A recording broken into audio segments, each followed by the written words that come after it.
I am Ari Schick, and I've been teaching at Drisha this summer. We often think that mitzvot, the commandments, are strictly divided into two categories. Those that are ben adam l'chavero, between a person and their fellow, and those that are ben adam l'makom, between a person and God.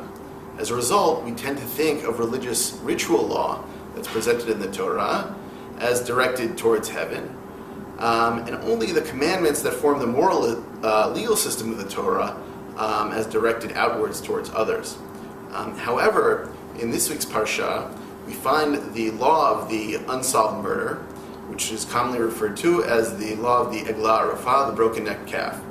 And this law challenges our understanding of the mitzvot ben adam l'chavero and mitzvot ben adam l'makom as being categorically separated, because it brings ritual and ethics together into a unified framework. To summarize the law, if a murder victim is found outside of the city with no indication of who's responsible, the elders and priests from the closest town perform a unique ritual of expiation. They go to an uncultivated valley with a stream running through it. They break the neck of a calf there and wash their hands in the stream over the calf, and they proclaim both their innocence and ignorance of what had occurred in order to atone for the spilling of innocent blood.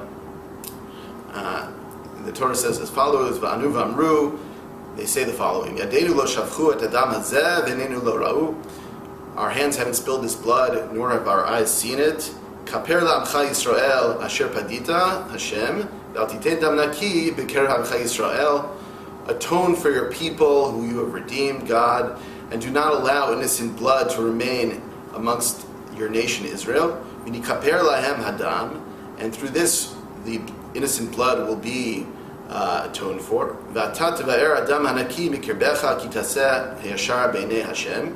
And through this ritual, God says, the innocent blood will be removed from your midst by doing that which is right in the eyes of God. To understand the uniqueness of this ceremony, we have to bear in mind that normally sins against God and sins against a fellow person are dealt with in the Torah by the priestly code and by the moral and legal code quite differently, in separate and distinct ways, via the sacrificial cult on the one hand, and the civil criminal law respectively. Despite the fact that murder disrupts both the social order and the community's relationship to God, such that innocent blood requires nothing less than kapara, which is a term usually employed within the priestly code, at the collective level, this is brought about not by the priests, but by the proper function of the justice system by putting a murderer to death. In this unusual situation where a specific person is clearly guilty of the crime of murder, but their identity is unknown, order and balance in society, as well as the community's relationship to God, are both threatened. And yet, in this case, the legal system has no power to effect a repair.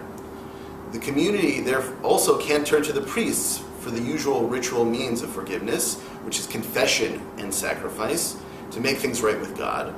For it cannot confess its collective responsibility for a sin committed by a specific individual. Still, because an unpunishable act of murder has occurred, society is not held blameless so long as innocent blood calls out for justice. In this predicament, where neither the moral legal system nor the cult system can function, this distinctive ritual of eglah arufah is introduced to restore both social order and Israel's relationship with God.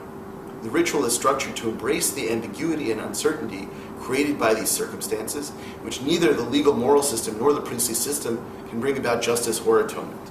It brings together both the community's elders and judges and the priests together to enact a public ceremony in which there is a sacrificial act of expiation, which is not an actual sacrifice, for the animal is violently killed outside the temple and is not ritually slaughtered, together with an as-if process of trial and exoneration performed by people who are not actually under suspicion. The community's representatives assume the role of the accused in order to be exonerated. Together, the non-sacrifice and the non-trial bring about collective atonement for the people in the eyes of God. At the same time, as various commentators point out, this elaborate spectacle serves notice to the public that a murderer who's been unpunished walks free among them, and it conveys a moral lesson to the city's inhabitants as well. The killing of an innocent impugns their moral integrity. Life cannot go on as usual. They must stop and take notice and work to ensure that such a crime does not occur again. The description of murder in biblical law as a sin that corrupts the land and the elaborate steps necessary to collectively atone for a murder when the guilty party is unknown and cannot be brought to justice reflects a broader idea that God demands a well-ordered, moral, and holy society in order to dwell among his people. Breaches of the moral order are therefore not as much sins against God as against other persons, and the joining of the moral, legal, priestly system into one ritual framework of Egla Arufa illustrates that from the perspective of the Bible, the two work together towards this common purpose, and that ritual performances often serve a social purpose as well as a theological one. Shabbat Shalom.